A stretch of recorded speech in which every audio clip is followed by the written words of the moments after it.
안녕하세요. 열린시장 상한가를 잡아라 김선영입니다. 최경환 경제부총리 효과가 증시에서 발휘가 되고 있죠. 지금 증시는 2060선 위로 올라서는 그 모습이 나타나면서 3년 만에 이 박스권 돌파에 대한 그 기대감이 상당히 높아지고 있는 그 구간입니다. 지금 거래대금도 올 들어 최대 수준까지 많아지고 있는 그 상황이고 거래량도 많이 늘어났습니다.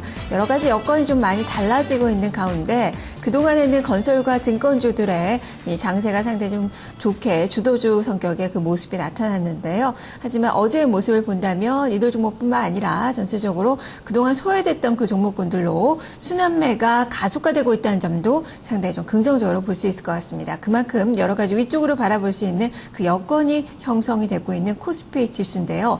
다만 코스닥은 형님의 이런 강세가 달갑지만은 않습니다. 어제 또 주가가 2%가량 크게 떨어지면서 주요 이평선들을 모두 하회하는 장대 음봉을 만들어냈는데요. 오늘도 양시장 이렇게 명암이 엇갈릴지 함께 살펴보도록 하겠습니다. 자, 열린시장 상한가를 잡아라. 지금부터 출발합니다. 먼저 개장 전 주요 뉴스부터 살펴보겠습니다. 어이재 기자. 수요일 아침입니다. 오늘 아침 주요 뉴스 하나씩 확인하겠습니다. 어제 코스피가요, 연중 최고치를 다시 한번 갈아치우면서 시원하게 2060선을 돌파해냈습니다.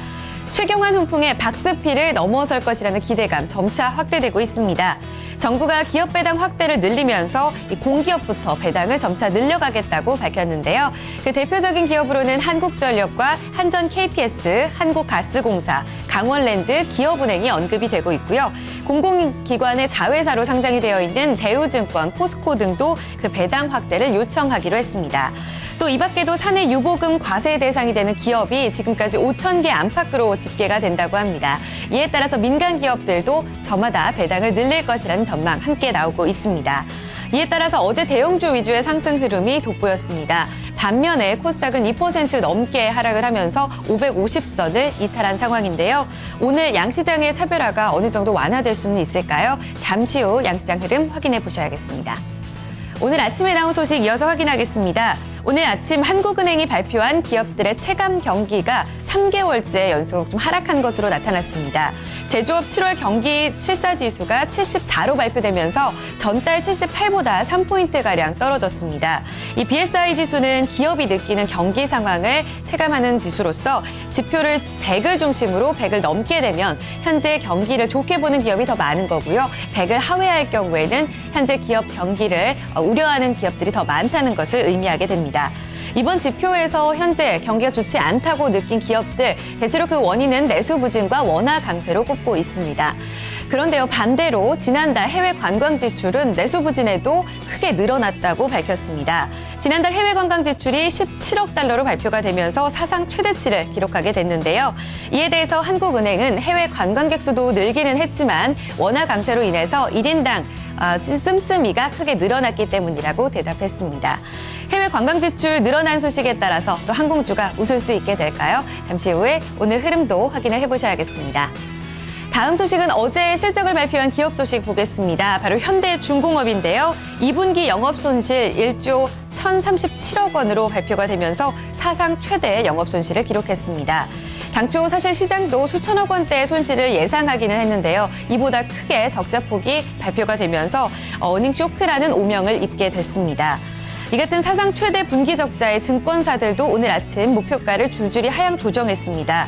2015년 내년 상반기까지는 일단 수주 현황을 좀 더 지켜봐야 한다는 의견을 제시했고요. 신한금융투자와 대우증권은 투자 의견을 중립으로 낮춰 잡았습니다. 이 가운데 대우증권은 또 오늘 상황에서 봤을 때 목표 주가가 가장 낮은 18만 원으로 하향 조정하기도 했습니다. 같은 날 실적을 발표한 현대미포조선도 2,500억 원 영업손실을 기록하게 되면서 전년 동기보다 적자가 오히려 더 확대가 된 것으로 발표가 되고 있습니다. 이 현대그룹주의 조선주들 오늘 주가 흐름과 전략에 참고해 보셔야겠습니다. 다음 소식 보겠습니다. 오늘 신규 새내기주가 상장을 앞두고 있습니다. 바로 창해 에탄올인데요. 이 한국의 주정 제조업체 전문 기업이죠. 진로 발효에 이어서 시장 점유율 2위를 차지하고 있는 기업입니다.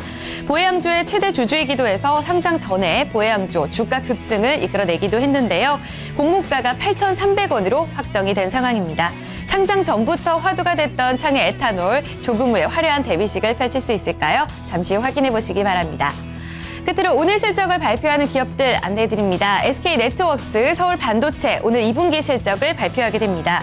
SK네트워크스는 영업이익 컨센서스가 전년 동기보다 조금 감소한 530억 원대로 예상되고 있고요. 서울반도체 2분기 영업이익은 230억 원 수준 예상되고 있습니다. 예상치에 부합할 수 있을지 잠시 후 확인해 보시고요. 토마토TV와 함께 실적 속보 확인해 보시면서 전략을 참고해 보시기 바랍니다. 오늘 아침 주요 뉴스 확인해 봤습니다.